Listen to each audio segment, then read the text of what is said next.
வேடன் படத்தில் நடித்துக் கொண்டிருந்த போது லோகேஷ் கனகராஜ் இயக்கத்தில் கூலி படத்தில் நடிக்க கமிட் ஆன ரஜினி சார் அதனை சன் பிக்சர்ஸ் நிறுவனம் தயாரிக்கிறது.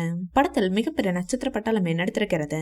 முக்கியமாக பாலிவுட் சூப்பர் ஸ்டார்களில் ஒருவரான அமீர் கான் இந்த படத்தில் முக்கியமான ரோலில் நடித்திருக்கிறார். முதலில் அந்த ரோலுக்கு ஷாருக்கானிடம் பேச்சுவார்த்தை நடத்தியதாகவும் ஆனால் அதில் நடிக்க அவர் மறுத்துவிட்டார் என்றும் ஒரு தகவல் ஓடுவது குறிப்பிடத்தக்கது.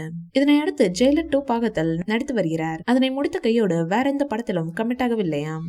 சமீபத்தில் ரஜினி சார் வெளியிட்ட வீடியோவில் உடலில் அதிகம் பிரச்சனை இருப்பதால் தன்னால் நடிக்க முடியவில்லை என்று சொல்லியிருக்கிறார். அவரது ரசிகர்கள் தற்போது தலைவா ஓய்வெடுத்துக் கொள்ளுங்கள் என கண்ணீர் மல்க கோரிக்கை விடுத்து வருகிறார்கள். ஜெயிலர் 2 பாகத்திற்கு பிறகு நடிப்பாரா இல்லையே என்று பொறுத்திருந்து பார்ப்போம். படத்தின் ஷூட்டிங் விறுவிறுப்பாக நடந்து வருகிறது. இதில் ரஜினிகாந்த் சார் தேவா என்ற கதாபாத்திரத்தை ஏற்ற இருக்கிறார். ஏற்கனவே அவர் தளபதி படத்தில் தேவா என்ற கேரக்டரை ஏற்றிருந்தார். அந்த சென்டிமெண்டாலும் லோகேஷ் கனகராஜ் இயக்கம் என்பதாலும் இந்த படம் மெகா ஹிட் ஆகுமா என்ற கேள்வி ரசிகர்களிடம் எழுந்திருக்கிறது. சூப்பர் ஸ்டார் நெல்சன் கூட்டணியில் சன் பிக்சர்ஸ் தயாரித்த ஜெயிலர் திரைப்படம் கடந்த வருடம் வெளிவந்தது.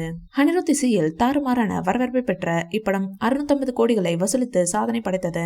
இதையடுத்து ஜெயிலர் 2 படத்தில் அவர் நடிக்க இருக்கிறார். இதன் ஸ்கிரிப்ட் வேலைகளில் பிஸியாக இருந்த நெல்சன் தற்போது அடுத்த கட்ட வேலைக்கு தயாராகிவிட்டார். அதன்படி இதன் ப்ரோமோ ஷூட்டிங் வேலைகளில் அவர் ஈடுபட்டு வருகிறார். இந்த வீடியோ பிடிச்சிருந்தா லைக் பண்ணுங்க, ஷேர் பண்ணுங்க. மேல ரஜினி சார் பற்றிய தகவல்களுக்கு எங்க சேனலை சப்ஸ்கிரைப் பண்ணுங்க.